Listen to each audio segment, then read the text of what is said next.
Hello, good evening all. എൻ്റെ പേര് ദുർഗ എന്നാണ്. ഞാൻ ഇന്നിവിടെ പുതിയതായിട്ട് ഒരു കോഴ്സ് ഇൻട്രൊഡ്യൂസ് ചെയ്യാനാണ്.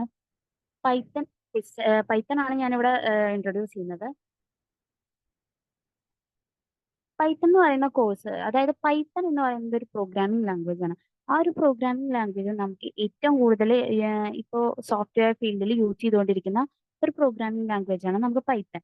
പൈത്തൺ എന്ന് പറയുന്നത് സോഫ്റ്റ്വെയർ ക്രിയേഷനും സോഫ്റ്റ്വെയർ ഡെവലപ്മെന്റ്, അതുപോലെ തന്നെ web development, artificial intelligence, data science, machine learning, game development, app development, അങ്ങനെയുള്ള പല ഫീൽഡിലും നമ്മളിപ്പോൾ കറന്റ് യൂസ് ചെയ്തുകൊണ്ടിരിക്കുന്നതാണ് പൈത്തൺ. അതിൽ പലതരത്തിലുള്ള ആപ്ലിക്കേഷൻ ആണ് നമുക്ക് വരുന്നത് പൈത്തൺ യൂസ് ചെയ്തിട്ട്. അപ്പൊ നമ്മൾ ആ ഒരു കംപ്ലീറ്റ് കോഴ്സിന്റെ ബേസിക് ആയിട്ടുള്ള ഒരു കാര്യങ്ങളാണ് ഇൻട്രൊഡ്യൂസ് ചെയ്യുന്നത്. ഇത് പ്ലസ് ടു, ബിടെക്, അതുപോലെ തന്നെ 10th ലെവലിലൊക്കെ സെയിം തന്നെ ആയിരിക്കും. ഓക്കെ. അപ്പൊ ഇൻട്രൊഡക്ഷൻ ആണ് നമ്മൾ ഫസ്റ്റ് മൊഡ്യൂൾ ആയിട്ട് വരുന്നത്. അപ്പൊ പൈത്തന്റെ ഇൻട്രൊഡക്ഷൻ എന്ന് പറയുമ്പോൾ ആ ഒരു ഏത് എൻവറോൺമെന്റിലാണ് നമ്മൾ യൂസ് ചെയ്യുന്നത്, ആ ഒരു എൻവറോൺമെന്റിന്റെ സെറ്റപ്പ് നമ്മൾ യൂസ് ചെയ്യുന്നത് ഏത് എൻവറോൺമെന്റ് വേണമെങ്കിലും യൂസ് ചെയ്യാം. വേണമെങ്കിൽ നമുക്ക് ഞാൻ ഇവിടെ യൂസ് ചെയ്യുന്നത് ഐഡിയലി യൂസ് ചെയ്യാം. അതല്ലെങ്കിൽ നമുക്ക് പൈച്ചാം യൂസ് ചെയ്യാം. അങ്ങനെ ഏത് എൻവറോൺമെന്റ് വേണമെങ്കിലും നമുക്ക് യൂസ് ചെയ്യാം. VS കോഡ്, അങ്ങനെ ഒരുപാട് എൻവറോൺമെന്റ് നമുക്ക് അവൈലബിൾ ആണ്. ഇത്രയും, അതായത് പൈച്ചാം, VS കോഡ് പോലുള്ള എൻവറോൺമെന്റ്സ് നമുക്ക് അവൈലബിൾ ആണ്. ഏത് എൻവറോൺമെന്റ് ആണ് നമ്മൾ യൂസ് ചെയ്യുന്ന വെച്ചാലും അതിനൊരു സെറ്റപ്പ് പ്രോഗ്രാം ഉണ്ട്. സെറ്റപ്പ് ഫങ്ഷൻസ്, അല്ലെങ്കിൽ ആ ഒരു എൻവറോൺമെന്റ് സെറ്റ് ചെയ്യണം.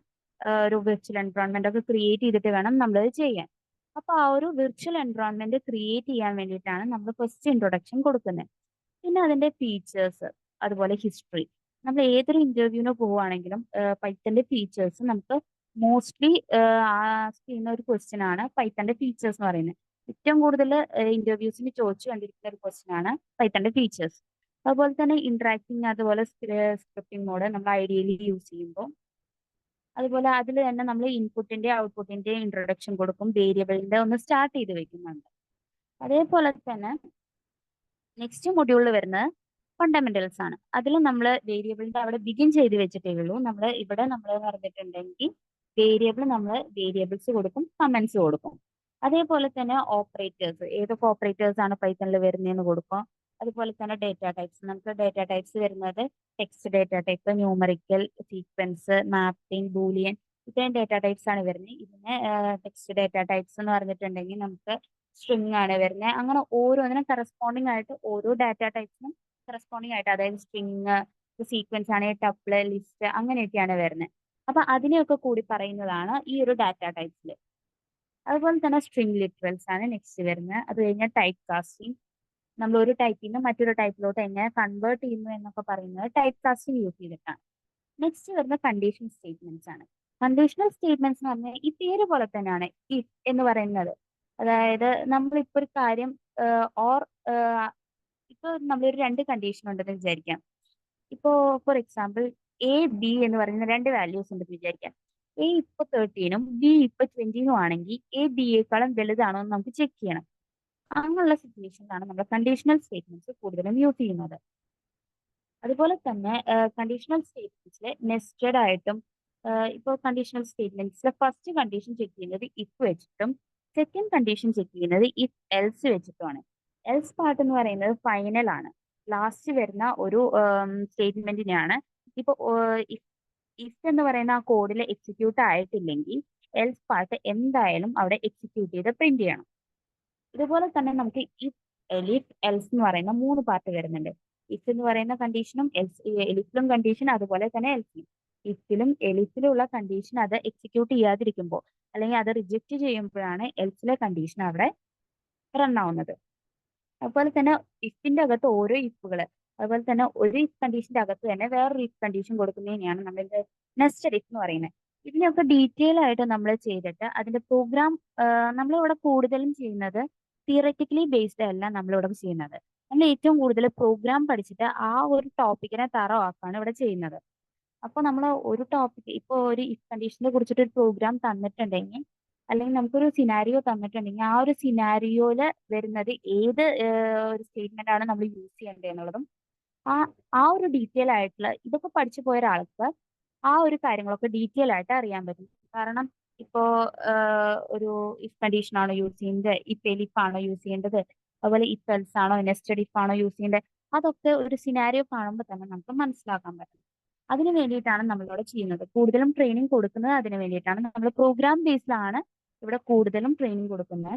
അത് മാത്രമല്ല ലൈൻ ബൈ ലൈൻ ആയിട്ട് ഓരോ പ്രോഗ്രാമും നമ്മൾ ചെയ്ത് എക്സിക്യൂട്ട് ചെയ്തതിന് ശേഷം ഓരോ പ്രോഗ്രാം നമ്മൾ റൺ ചെയ്തിട്ട് കാണിച്ചു കൊടുക്കും എങ്ങനെയാണ് ഔട്ട്പുട്ട് വരേണ്ടത്. അതുപോലെ തന്നെ ഓരോ ലൈൻ ബൈ ലൈൻ ആണ് നമ്മൾ എക്സ്പ്ലെയിൻ ചെയ്ത് കൊടുക്കുന്നത് ഇവിടെ.